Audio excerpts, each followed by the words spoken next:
那我们都是一周上一次而已，那所以就是24堂课就差不多6个月，5个多月是5个半月是6个月的时间，大概是这样。我们的规划是这样，我们安排。然后当然就是有一个读经的进度，或者说比如说这一期就是读论语第一篇学而立人，第二篇就是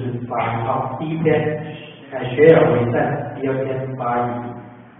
这样子你要看那个篇幅大小，然后排进去这样，这个是大家可以去规划的。然后论语读完了，或者是说小青年读完了，是不是可以安排道德经啊，那个一章一个章节一个章节80以上那个都可以搭配，不会很长，搭配的去。那个读经典，只要这个经典都是很好，每一部经典都是很好，只要他们可以接触，都是有收的。所以这刚才的这个经典都是 OK 的。你们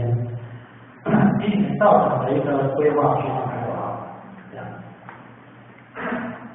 好，那还有没有？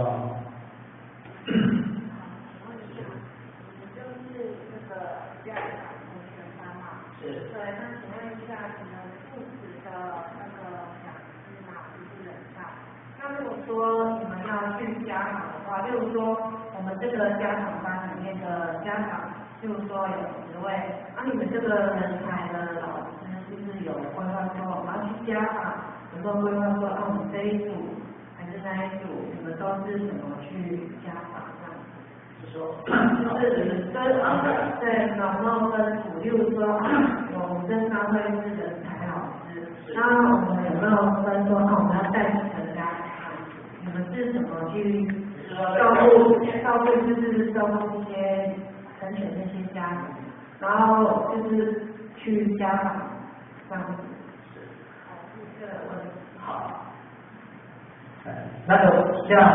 或许我们读经班嘛，我刚刚不是说家长他都是1至2位，然后搭配小老师，就是那个儿童班的老师。这样可能就是比如说一班就好了，然后儿童班有3个老师，家长班有2个，就是有5个老师，对不对？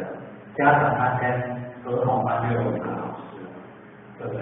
如果是这样的话，那你就要怎么去分配去家访甄选，是不是？其实那5个就是你们要去家访甄选的老师了。所以我为了今年读经班有几个人家父母。有几个在那边护持的就是那几个就去家访，对不对？可以一起去呀，那你可以说2个，或者3个，你们自己去调配。比如说，我今天要来拜访这一个家庭，这个 A 家庭，这个小孩子，然后我是儿童班的，老师嘛，我跟这个小孩子很熟。我在这个带的过程，这小孩子跟我很熟，那我就可以搭配这个，就是这个儿童班这个老师，然后家长班的一个老师，2个人都可以去家访。这个没有，你们5个要去也没有关系啊，人家愿意上，这个都很去。好，那个没有积极，那是很弹性的，就是比如说有时候每个人的时间有时候不如意，比如说我安排礼拜4要去家访，我刚好今天我2个有时间了，然后我们就是要过去这样子。可是你们要，比如说你们这个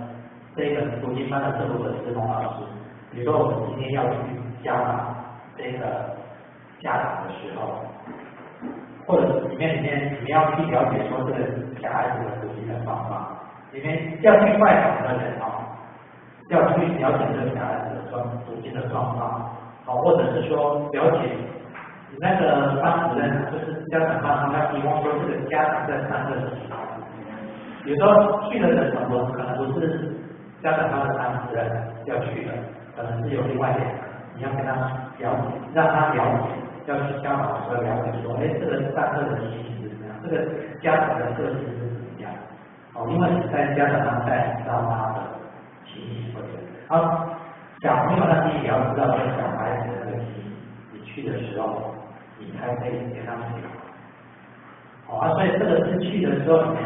5个人，比如说5个人就要去讨论这个部分，就是去了解一下，然后再去。然后当然去的时候要先约嘛，然后去当老师最好是有带一个伴手礼，这是基本的，一个简单小孩子喜欢的啦，或者是家长的，那不用太贵了，这个伴手礼，然后时间约好，然后是这样，然后几个人去都没关系，那个没有顾虑的，就是很弹性的，然后去的时候当然。我们有时候要去的时候要先讲好说我们要去的时候要怎么样去切入啊，怎么样去开场啊，这个是要先比较有经验的，或者是说比较有经验的去会这个效果会比较好。然后当然家长去的时候多少爸爸多少家小孩子的爸爸在这边，你也不知道他爸爸的个性是怎么样。可能你会透过他妈妈了解一些的，然后我要说他爸爸的话，你要妈妈你要自己来这样来表互动，这个我们要是先有的，就是看那个临时应变的情形，然后跟他互动这样，希望就是每一次的家长是有一些效果，或者每一次家长是可以那个感情是更融洽的。这样子的一个原则为主。那还有吗？你们